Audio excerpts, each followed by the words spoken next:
Hey yo, Nintendo wants a game with the cyberpunk setting. Well, Scalebound was scrapped. Let's use the dual player mechanic from that. Yo, you know what's sick? Power Rangers. Yu-Gi-Oh! Pokemon. Jojo! Hey, I'm manga artist Masakazu Katsura. Y'all said Power Rangers? Demonic Sentai art is my thing, let me on this. I'm sure together we'll make an astral chain effect.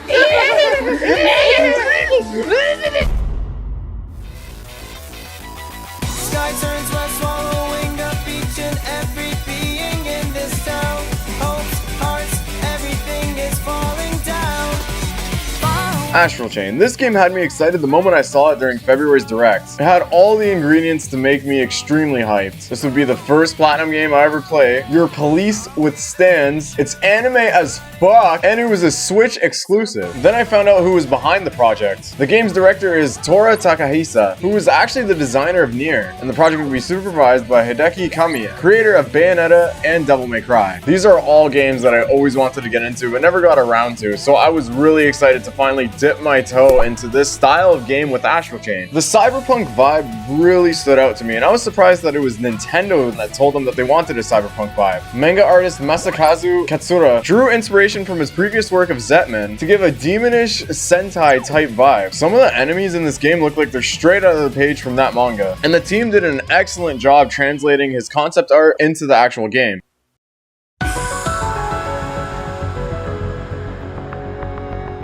That was the first thing that really drew me into this game, the world setting and its world building. Platinum did a great job in immediately making you feel like you were of the role of being a future cop. Now that the setting is put in place, let's talk about the actual game. Yeah, you get right to the point, don't you?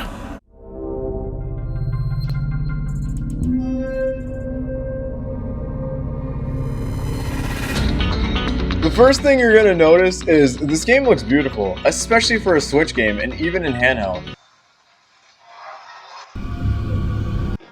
The game always runs at a solid 30 frames per second, even in the most visually dense areas of the art. Meanwhile, the combination of the lighting and the cell shading really makes the graphics and the style pop. It actually gives me a sort of Deus Ex Mankind Divided vibe, swapping out the yellow for the blue. There's even more similarities with Deus Ex in terms of how it handles the side missions and the actual level structure, but we'll get into that later. Right off the bat, the cyberpunk setting was nailed and gave me Akira vibes immediately. No, not your twin Akira, that Akira. Actually, in terms of the story, there's a little bit more similarities than I realized. Well, I can't say you look good.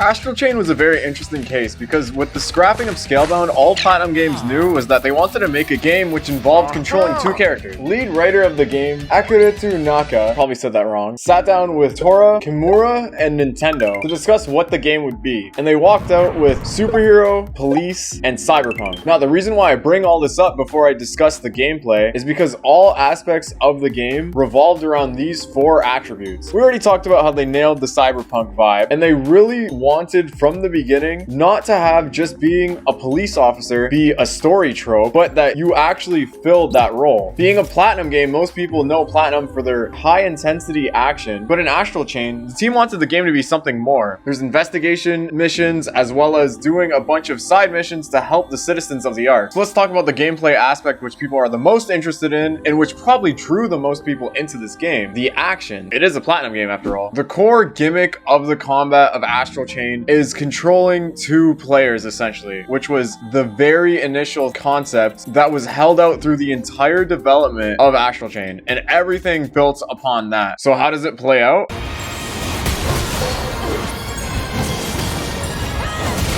It is the most interesting and involved combat system I've ever experienced in a game. And I see some reviewers have called this a button masher, and that's because the game defaults into a casual difficulty. If you're gonna play this game, Play it on the Platinum Standard. This game is not a button masher if you play it on that difficulty. The gameplay is fairly simple. You use the right trigger to attack with your character, and you use the left trigger to attack with your legion. Took me a bit to get used to when to dodge correctly, but the game gives you an audio cue to tell you when it's the time. It seems pretty simple. You just walk up, mash both triggers a bunch, and then until the thing dies. But you'll start to see the combat can be a little bit more intense than that. It is a Platinum game. Your primary weapon is the X-Baton, a cool-ass morphing police weapon. It can morph into a baton, a gun, and a big-ass oar thing to paddle people with. You want to use the right weapon for the right job. The baton goes fast, the gun is a gun so you can hit flying opponents with the game's lock-on mechanic, and the big-ass bat is to go through Chimera's defenses. I want to say that this idea of using the right tool for the right job is the foundation of Astral Chain's combat, because that is to be applied to with the Legion. You have 5 Legion. A Sword Legion, he can swing fast, just like the baton. An Arrow Legion, so that you can shoot things that are flying, just like the gun. An Arms Legion, who also attacks fast, but can also pull enemies towards you and breaks through enemies' armor, like the big bat. A Beast Legion that can swing fast, but also has the ability to shoot with certain sync attacks. We'll get into that. And an Axe Legion, who's just a powerhouse and also has a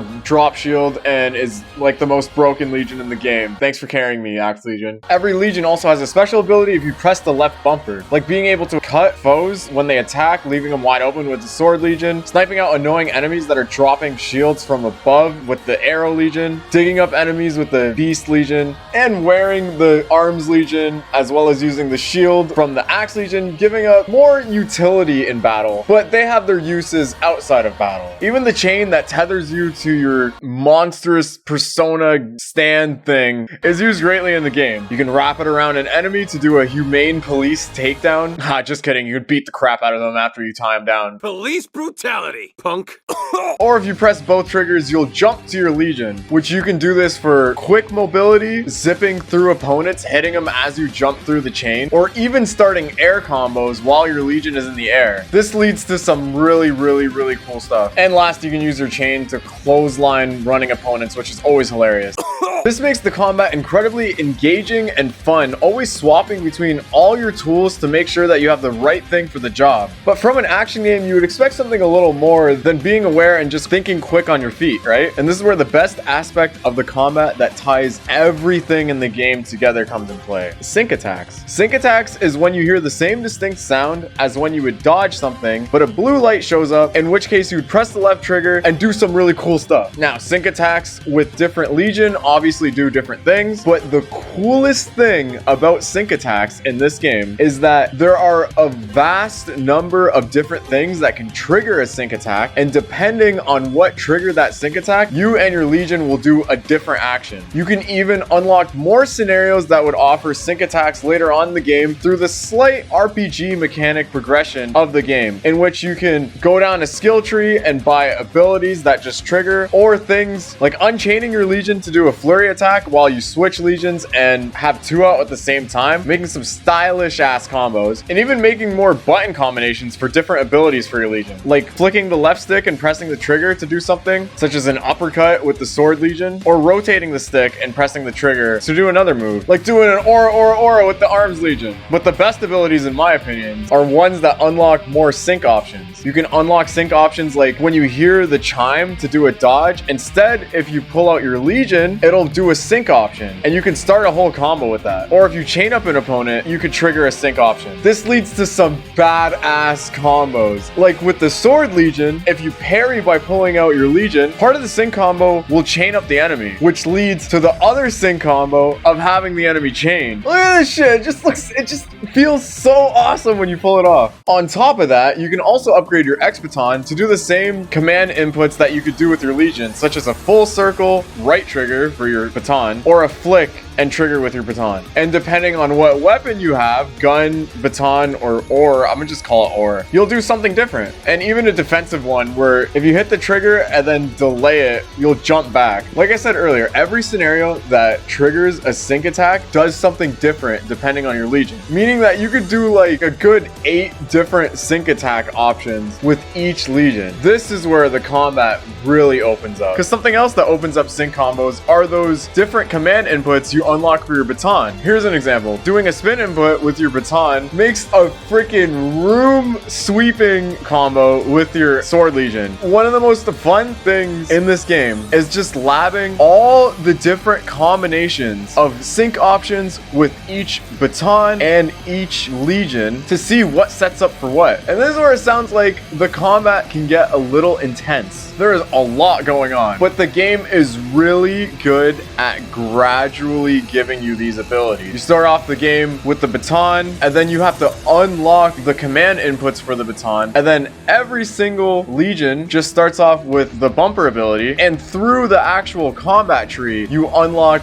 different sync options as well as different command inputs. It took me a good amount to even get used to moving my legion around and my character, but I want to say like 20 minutes in, it felt completely natural. Looking where you are, looking where your legion is, bringing your legion to you if they're gonna get hit, jumping to your legion if you're gonna get hit. It gets intense. You're looking at so much crap on the screen, looking out for cool sync trees that you can set up, switching your legion to deal with different enemy types. It is so much fun, and Platinum did an amazing job in figuring that out and making it feel so satisfying. Another thing I saw as a gripe early on in the playthrough, there really is only a handful of enemy variations, as they just do the old RPG gimmick of changing their color palette to show it's a different enemy, a stronger enemy. But no, they actually do changes to the model, as well as them doing different attacks. For example, there's many variations of a beast chimera. The more badass beast chimera can shoot projectiles or howl to stun you and call more beast chimera. And at first, I thought this was boring. They did this for a reason.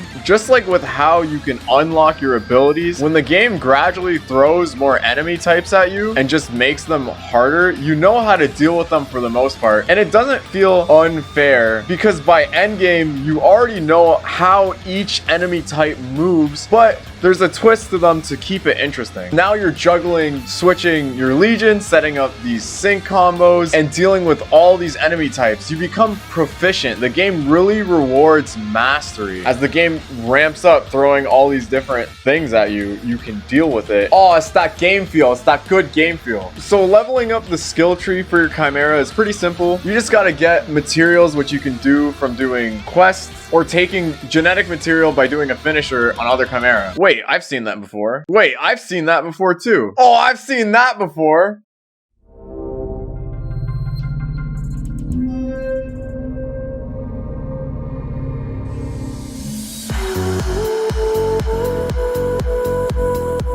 Okay, so the combat's real good. That's good to know. It's a Platinum game. That's what you'd expect. But like I said, it was decided early on in development that taking on the role of a police officer and using your legion would be a primary focus of the game. Since you're an officer with a legion, you can use said legion to do things like eavesdrop for investigation, use your beast legion to track down a scent. This is where this game gets a lot of criticism because you have such fast, high-octane Platinum action, and then these segments where you're investigating, talking to citizens, doing menial tasks for citizens in order to get information from them. The thing is, I see a lot of similarities between this and Persona, where Persona has an action phase, oh my god! As well as a kind of visual novel phase. Back with what I was saying about this game and Deus Ex, you have an overall mission, but throughout the semi-open world area of your overall mission, you can find side missions in the form of red and blue. Red missions usually lead you towards a gate in which you fight Chimera and usually some mini-boss, and blue missions can often lead to funny mini-games, like doing a riddle for some kids or returning a kid's soccer ball, moving cars out of a way, oh my god, this mission, or helping another officer with their investigation, where this leads to one of the funniest dialogue in the game, where you confront a suspect and they think that you're gonna detain them for cheating on their wife. My wife sent you, didn't she?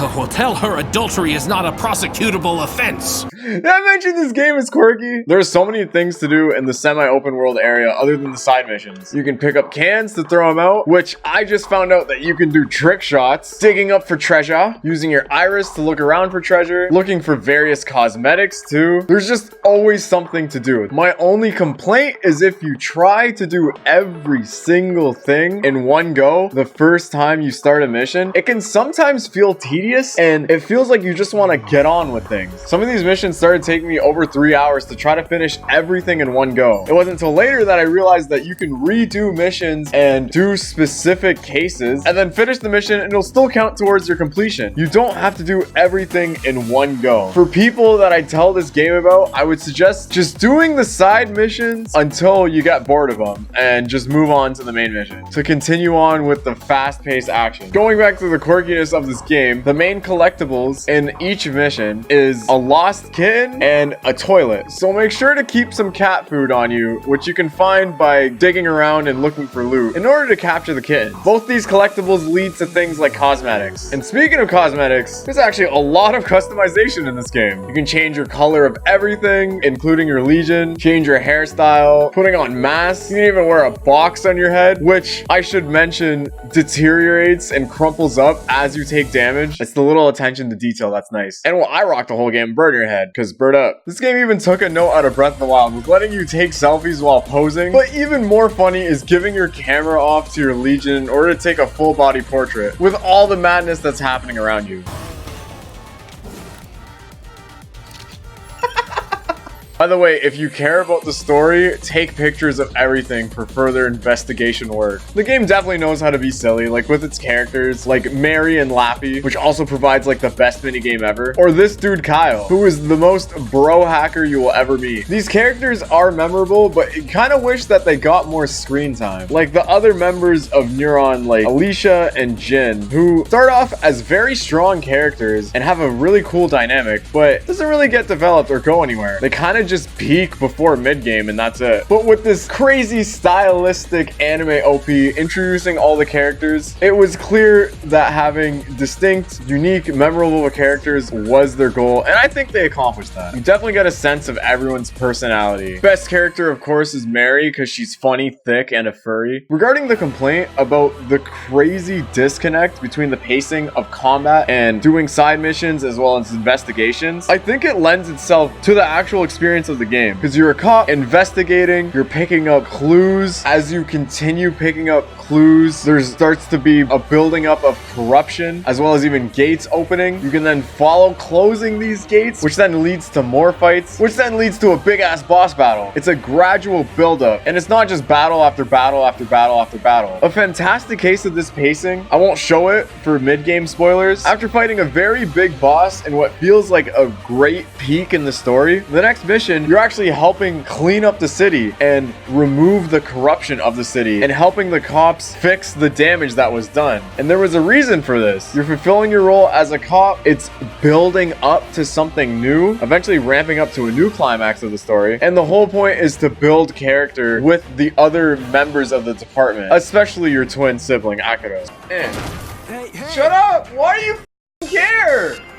Those stupid ass boxes. So it definitely felt like waves. It wasn't always just crazy action, bigger bosses, bigger bosses, bigger bosses. The story definitely goes through arcs. And I would prefer that rather than you're just a cop, but you just fight a bunch, than the game actually using that for its gameplay mechanics, using your legions to solve crimes and solve mysteries. Other than it sometimes feeling like there's too many side missions and it getting boring being a complaint with some of the structure of the mission, a complaint I have is that if you try to do everything at once and you're not prepared for a mission, sometimes you can burn all your resources and get stuck like me trying to finish the same boss over and over again without any items because you used them all. I definitely suggest just beating the story mission, doing side missions as you go along to get healing items and materials, and then once you beat the mission, you can just go back to the file and do all the side missions that you didn't do. And I wish I knew that in the beginning of this game. It would have made the enjoyment way better because I felt like I had to do everything. But no matter what, if you miss out on something, if you screw up a puzzle, just know that you can always go to that exact area of the mission mission to do it later. The game is very forgiving about that. Even things like going all the way back to the first mission to change the gender of which character you play as. I think that's a great touch. And there's no real new game plus, but essentially you can just go back and complete any file with all the abilities and legions you've unlocked later in the game. Speaking of endgame, there is definite value here, because if you try to do everything in the game, getting all the collectibles, doing all the side missions, this game is going to take you over 30 hours, in which you can unlock a new difficulty where you can't use any batteries, which is revives, and you unlock 70 plus modular arena battles, which you can just go all out with endgame enemies with all your abilities, just having all the fun in the world with the combat. I haven't done that yet. That's hours and hours and hours of post-game content. I want to say if you want to complete the game, this game would probably take you 40 plus hours, and then even more if you want to S plus every single mission, which there's an incentive to do so, because like I said, the